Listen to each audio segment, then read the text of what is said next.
Hello, friends, and welcome to Take Two for this Wednesday, the 24th of April, 2024. I'm Jeannie. I am so glad that you've decided to come along for the ride today. Well, I recently went away to a rather touristy type place with some friends of ours who were visiting from out of town.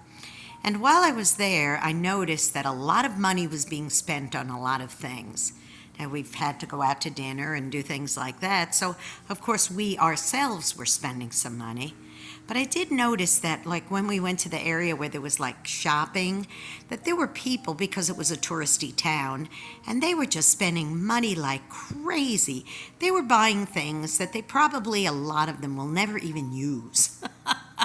You know, you buy all kinds of doodads and knickknacks and t-shirts and things, and maybe you'll have them for just a short while and then you just never use them again. I remember my husband Michael saying to me, well, that's somebody that's going to buy that because they absolutely positively have to have it right this very minute. They'll take it home, they'll stick it on the shelf and probably never pick it up again. And that's so true a lot of times. But the thing that struck me the most while I was in this touristy town, and it's a very touristy town, one of the things I noticed was there were also a lot of people begging for money on the streets.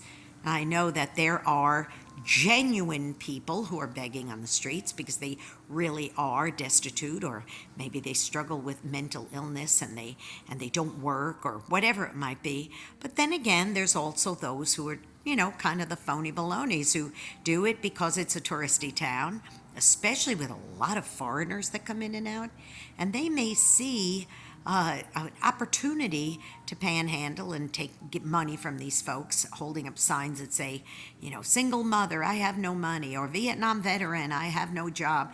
And again, as I said, many times it is very genuine, but then many times it is not.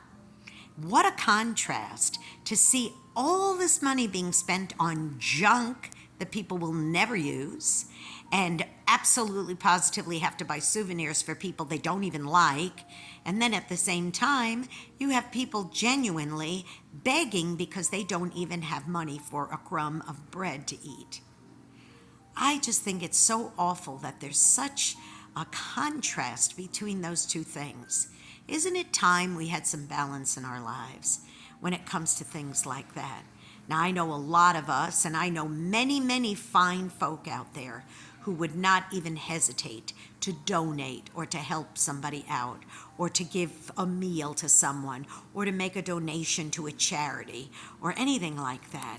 I know many who are like that, including a lot of folks that I know who work with our church and our charity organization attached to our church called Living Hope, where we help feed the homeless. My husband Michael and I do pickups at a local supermarket every week so that we could donate baked goods to needy people. So I know that there are those who do that, but then there's some who just spend and spend and spend and spend and never give a second thought to those who are in need.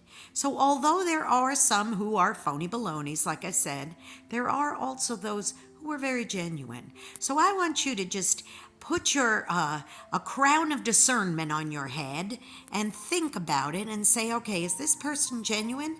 Maybe this person is a phony baloney. I don't know. But do I feel in my heart that there's something I need to do to help?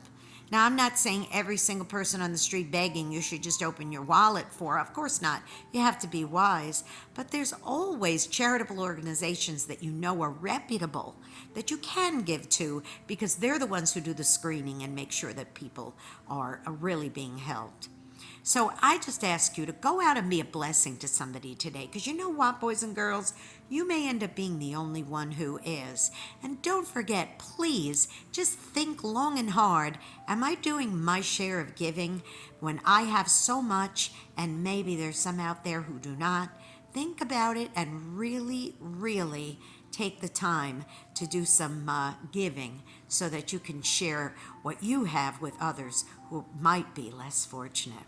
And also, don't forget now, folks, if you have not already subscribed to this YouTube channel, I encourage you to do so. Jeanne Sigler, JeanneSigler.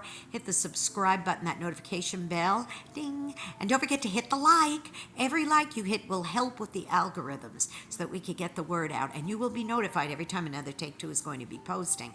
And don't forget also, please tune into my program every Saturday. It's Through the Eyes of a New York Woman at 9 Eastern, 8 Central on UltimateOldiesRadio.com.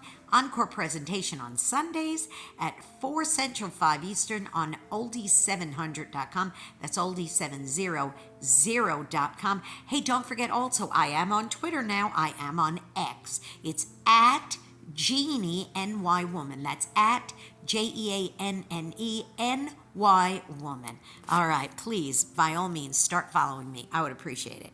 Now, you take care. I love you all very much, and I'll see you next time. Bye-bye.